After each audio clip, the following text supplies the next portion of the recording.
Hi hello ವೀಕ್ಷಕರೇ, ಉಷಾಸ್ ಕಿಚನ್ಗೆ ಸ್ವಾಗತ.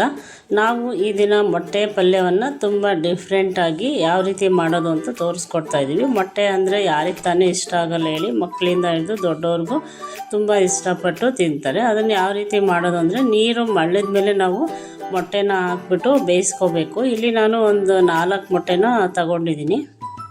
ಇದು ನೀರು ಮಳ್ಳಿದ ಮೇಲೆ ನಾವು ಮೊಟ್ಟೆನ ಬೇಯಿಸ್ಕೋಬೇಕು. 5 ನಿಮಿಷ ಬೇಯಿಸಿದ್ರೆ ಸಾಕು. ನೋಡಿ, ಈ ಥರ ಬೇಯುತ್ತೆ. ಇದನ್ನು ನಾವು ಸಪ್ರೇಟ್ ಮಾಡಬೇಕು.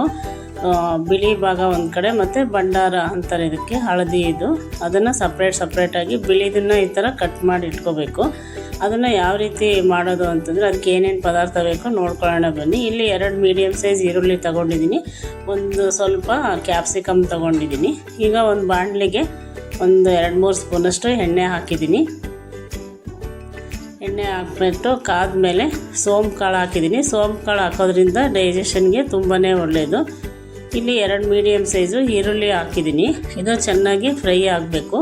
ಮೊಟ್ಟೆ ಪ್ರಿಯರಿಗಂತೂ ಇದು ತುಂಬಾ ಇಷ್ಟ ಆಗುತ್ತೆ. ಚಪಾತಿಗೆ, ಪೂರಿಗೆ, ದೋಸೆಗೆ ಎಲ್ಲದಕ್ಕೂ ತುಂಬ ಚೆನ್ನಾಗಿರುತ್ತೆ.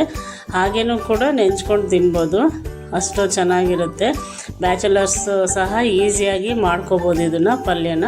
ಈಗ ಒಂದು ಸ್ವಲ್ಪ ಹಸಿ ಶುಂಠಿ ಬೆಳ್ಳುಳ್ಳಿ ಪೇಸ್ಟ್ನ ಹಾಕ್ಕೊಂಡಿದ್ದೀನಿ.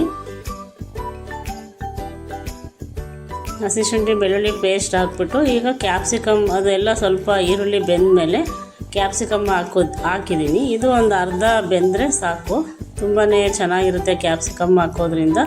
ಕ್ಯಾಪ್ಸಿಕಮ್ ಇಲ್ಲ ಅಂದರೆ ಹಾಗೇನೂ ಮಾಡ್ಕೋಬೋದು. ತುಂಬ ಸಿಂಪಲ್ಲಾಗಿ ಎಗ್ ಪಲ್ಯನ ಯಾವ ರೀತಿ ಮಾಡೋದು ಅಂತ ತೋರಿಸ್ಕೊಡ್ತಾ ಇದ್ದೀನಿ. ಈಗ ರುಚಿಗೆ ತಕ್ಕಷ್ಟು ಉಪ್ಪು ಹಾಕ್ತಾಯಿದ್ದೀನಿ. ಈಗ ಚೆನ್ನಾಗಿ ಬೆಂದಿದೆ. 1 ಸ್ಪೂನು ಖಾರದ ಪುಡಿ ಹಾಕ್ತಾಯಿದ್ದೀನಿ. ನಿಮಗೆ ಖಾರ ಜಾಸ್ತಿ ಬೇಡ ಅಂದರೆ ನಿಮ್ಗೆ ಎಷ್ಟು ಬೇಕೋ ಅಷ್ಟು ಖಾರದ ಪುಡಿ ಹಾಕ್ಕೊಳ್ಳಿ. ಅದು ಸ್ವಲ್ಪ ಮಿಕ್ಸ್ ಮಾಡಬೇಕು. ಈರುಳ್ಳಿ ಜೊತೆ ಎಲ್ಲ ಚೆನ್ನಾಗಿ ಮಿಕ್ಸ್ ಮಾಡಬೇಕು. ಇವಾಗ ಒಂದು ಅರ್ಧ ಸ್ಪೂನಷ್ಟು ಧನಿಯಾ ಪೌಡ್ರ್ ಹಾಕ್ತಾಯಿದ್ದೀನಿ. ಧನಿಯಾ ಪೌಡ್ರು ಸಹ ಹಾಕಿದ್ರೆ ತುಂಬ ಚೆನ್ನಾಗಿರುತ್ತೆ. ಈ ಥರ ಎಲ್ಲ ಮಿಕ್ಸ್ ಮಾಡಿಬಿಟ್ಟು ಚೆನ್ನಾಗಿ, ಅದಕ್ಕಿಂತ ಮುಂಚೆ ಯಾರೆಲ್ಲ ಹೊಸಬ್ರಾಗಿದ್ದರೆ ನಮ್ಮ ಚಾನೆಲ್ನ ಸಬ್ಸ್ಕ್ರೈಬ್ ಮಾಡ್ಕೊಳ್ಳಿ, ಪಕ್ಕದಲ್ಲಿರೋ ಬೆಲ್ ಐಕನ್ನ ಕ್ಲಿಕ್ ಮಾಡಿ. ಈಗ ಒಂದು ಸ್ವಲ್ಪ ಗರಂ ಮಸಾಲ ಹಾಕ್ತಾಯಿದ್ದೀನಿ. ಸ್ವಲ್ಪ ಹಾಕಿದ್ರೆ ಸಾಕು, ಚೆನ್ನಾಗಿರುತ್ತೆ. ಈಗ ಎಲ್ಲ ಮಸಾಲೆಗಳನ್ನ ಹಾಕ್ಬಿಟ್ಟು ಈ ಥರ ಸ್ವಲ್ಪ ಮಿಕ್ಸ್ ಮಾಡ್ಕೊಳ್ಳಿ.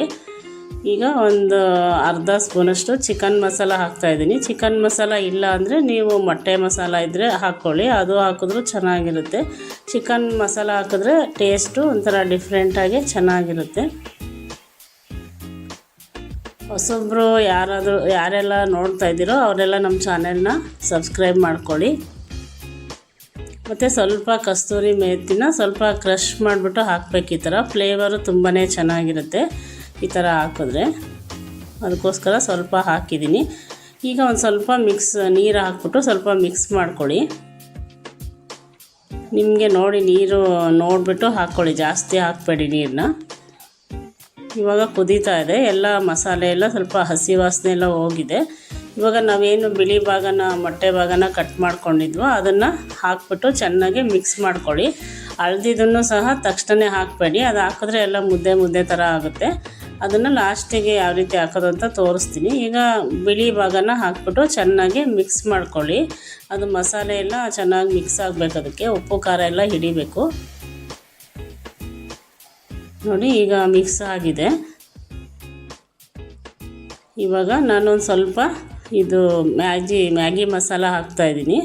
ಸ್ವಲ್ಪ ಹಾಕಿದ್ರೆ ಇದು ಹಾಕೋದ್ರಿಂದ ಟೇಸ್ಟು ಡಿಫ್ರೆಂಟ್ ಟೇಸ್ಟ್ ಕೊಡುತ್ತೆ, ತುಂಬಾ ಚೆನ್ನಾಗಿರುತ್ತೆ. ಇದನ್ನು ಹಾಕೋದ್ರಿಂದ ಸ್ವಲ್ಪ ಹಾಕ್ಕೋಬೇಕು, ತುಂಬಾ ಚೆನ್ನಾಗಿರುತ್ತೆ. ಇಲ್ಲ ಅಂತಂದ್ರೂ ಏನು ತೊಂದರೆ ಇಲ್ಲ, ಹಾಗೇನು ಖಾರದ ಪುಡಿ, ಧನಿಯಾ ಪುಡಿ, ಗರಂ ಮಸಾಲ, ಮೊಟ್ಟೆ ಮಸಾಲ ಹಾಕಿ ಸಹ ಮಾಡ್ಬೋದು, ಚೆನ್ನಾಗಿರುತ್ತೆ.